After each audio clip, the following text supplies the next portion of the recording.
The Wizards' hopes in the East look bleak after they lost their all-star point guard John Wall to injury, but DC now 5-0 since Wall's injury after beating the Pacers last night. So let's take a look at the numbers across the board here for Washington without Wall on the court. Stephen A., what does this mean to you that the Wizards are winning without John? I'm confused here.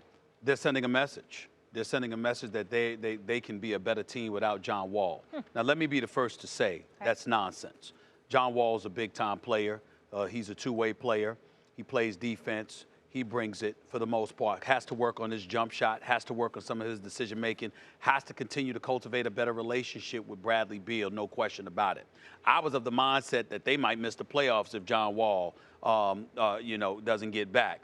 It looks wrong right now. They've won 5 straight. Some guy, Tomas Satoransky, is playing the point guard spot, Max, and flat out balling and leading this team. They're one of the league leaders in assists since John Wall has departed. Now, let me say this for the record, and I hope that John Wall is listening. These guys, there were people that were chirping. If you go in the nation's capital, there were people that were chirping about Bradley Beal. They were chirping about the relationship Bradley Beal had with John Wall. John Wall and Bradley Beal and Gortat said stuff that could be perceived as throwing shade on John Wall. There were people out there that felt John Wall deserved that because he's not the leader that he's supposed to be. Here's who I'm looking at. I'm looking at Scott Brooks. I'm looking at Ernie Grunfeld. Here's why. Where's your veteran leadership? Paul Pierce is not there. Al Harrington is not there. People like that. So you put Wall and Bradley Beal in a position where they have to be leaders. How can they be leaders when they haven't figured out their own relationship on the court? Or better yet, how can they be leaders when everything is thrusted upon their shoulders and they feel like they're all they have? Well, here's the problem. With Wall being out, now you hear Bradley Beal talking about sharing the basketball. You hear Gortat tweeting at Wall talking about sharing the basketball. It was classless. I'm sure Wall's people had a conversation with Wizards management about that. We'll see where it goes from here.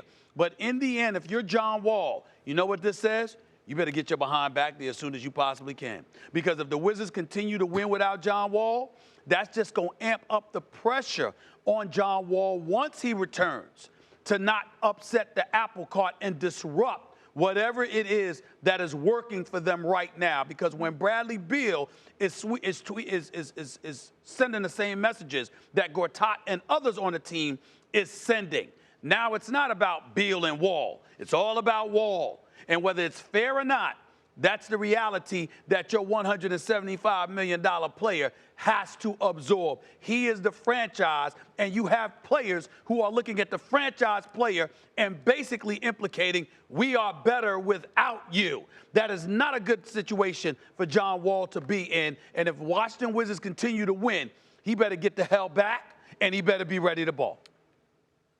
What it means is, what does the Wizards' success, see it right there, without Wall mean? What it means is they have to trade either John Wall or Bradley Beal because the two of them are less than the sum of their parts.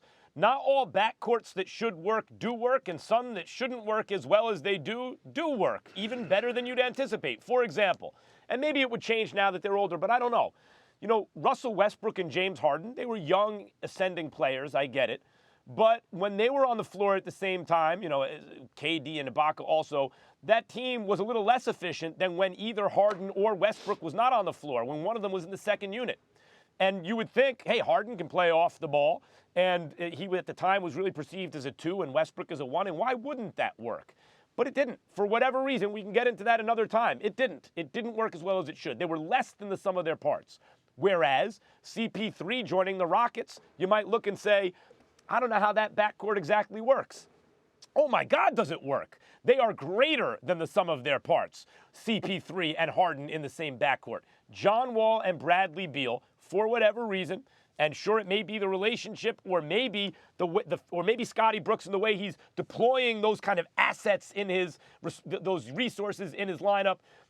It's counterproductive, and therefore it exacerbates any personality problems. Whatever it is, those two guys have played in the same backcourt long enough with results that are not quite as good as they should be. You got to choose one, you got to trade the other, because you can get a lot for either guy. They're the 4th seed in the Eastern Conference right now. They play Boston in the second round. John Wall has to come back, and when he comes back, he has to be ready to ball. They're trying to say it's about him.